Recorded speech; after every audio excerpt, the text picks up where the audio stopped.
Welcome to the Memorial Garden. We have blossoms falling and light shining and water flowing. Passers-by, there's a father and son playing badminton in the parking lot, and probably a plane or two, given that this is Palo Alto overhead.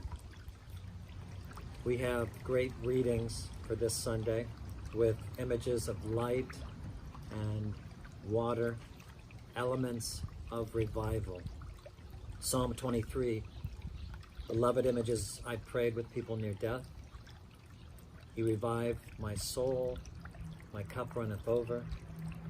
From Paul's letter to the Ephesians, we're being called children of light as people who follow the light of Christ. And there's that great line, the fruit of the light is found in all that is good and right and true. And in the gospel, man born blind being able to see others for the first time, to see colors, a revival, a rebirth in a way, for him especially. Raising the question for us, how are we to be revived? To paraphrase the novel, how are we to love in the time of Corona? The readings can help us with these images of revival, specifically the gospel with that healing story, because like today's society, these times there was also discord and division and suspicion. The locals don't want to believe a man born blind was healed. The religious authorities don't want to believe it. There's too much at stake in losing authority. It's sort of like a politician who, in the midst of controversy, wants to credit themselves and blame others. Even the disciples in this story struggle to follow. So in the spirit of Christ in today's readings, how do we avoid scapegoating? How do we embrace what is good and right and true in terms of a love that heals, that revives, that nourishes, that opens us up to new sight? This week, as I was walking around the campus, trying to keep my distance, I noticed someone had placed rocks on the fountain, and in fact, they had placed a rock right on top of the source of the water, which ended up messing with that water flow. Wasn't sure who did that. Lots of people come through, which is great. But the next day I saw what appeared to be a 4-year-old, a 5-year-old perhaps, placing a rock on the fountain in the courtyard. And I was on the phone or something. I couldn't go out and instruct him not to do that. But the next day he was there again. And so I ran out and I asked him if he could keep from putting a rock because it was stopping the source of water from that rock. So my point is, our actions, even innocent actions, has an effect on the world around us. Especially as adults, innocent or not, we might say that we have influence. And this is a contemporary term, of course. An influencer is someone with followers. My son Ryan is working with influencers around the world, ways for them to help new and developing musical artists. But aren't we all influencers in our own circles? Merriam-Webster tells us that the word influence may seem like a ho-hum word, but its history is heavenly. Quote, the word first referred to a celestial fluid that was believed to flow from the stars. As this fluid reached, it supposedly affected the inhabitants, especially the human. The word has the same origin, the medieval influenza.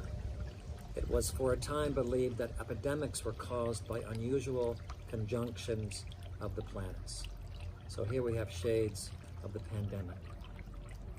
In modern use, the noun typically refers to the power to change or affect someone or something, especially the power to cause changes without directly forcing those changes to happen. influence. So the root of the word is flow, a fluid that flows like this fountain. So we can ask ourselves, what is flowing through us these days? Is it pandemonium? Is it fear? Is it anxiety? Or is it something better, something healing, something good, something right, something true?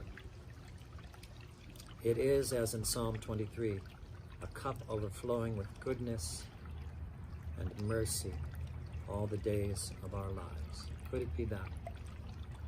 And what is the source of that influence, that flow?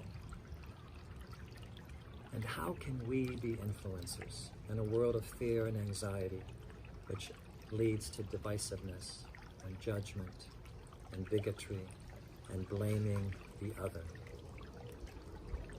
We see this, as I have said, in the gospel following the healing of the man born blind. There is this cultural belief, this predominant belief, that this man or his parents were punished for being sinners. The disciples, the neighbors, the locals, the religious authorities all assumed that he was meant to be punished due to sin. But Jesus doesn't agree.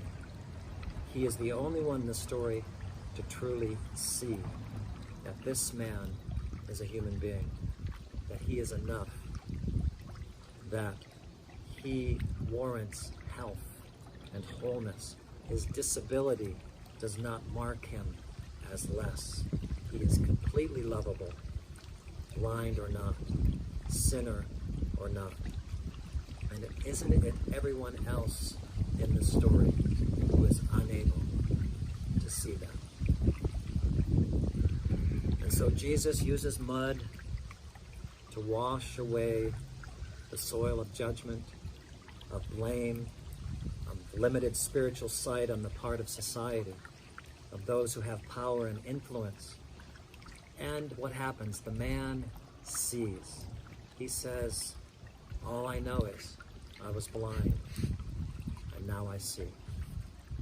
So Jesus is the unbelievable influencer. What does that mean to us? We are called to be influencers in the same way, in the same spirit, in the same Holy Spirit, if you will, the spirit of wholeness, of unconditional love, of hope, of healing, of speaking and acting the truth, of a reviving love. How do we do that? Well, here's a story about how we do not do that. A pastor once told the following biographical anecdote to his congregation. Quote, early one Sunday morning, I was driving to church. I noticed a car parked on the shoulder of the road. The hood was up and the engine steaming while a young mother and her 3 small children stood by and looked on helplessly. Seeing their predicament, but also keenly aware of the pastoral responsibilities that awaited me that morning, I slowed down, rolled down my window, and shouted as I drove by, I'm so sorry I can't stop to help you. I'm on my way to church. And there you have the spiritual dynamics of today's gospel. Listen to what my friend Dan Clendenin of Journey with Jesus once wrote about this gospel. Quote, healthy people befriend their blindness and make their peace with it. That's different than self-pity, self-loathing, rationalizing it, or invoking it as an excuse. Spiritually sighted people recognize that acknowledging their blindness is an act of liberation, not a confession of bondage. Perfection is an awful and oppressive burden to bear. Only when we identify our symptoms can we experience a cure. The journey toward the light begins when we acknowledge our darkness. End quote. This is truly amazing grace.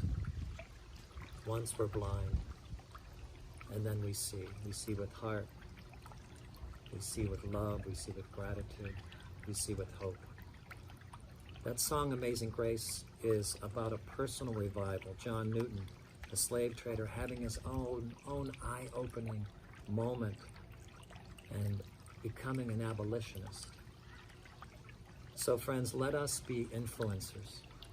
Let us abolish ignorance and fear and injustice and any effect of the fear around us which keeps us from growing, keeps us from loving, keeps us from giving, keeps us from connecting and from sacrificing, giving for others.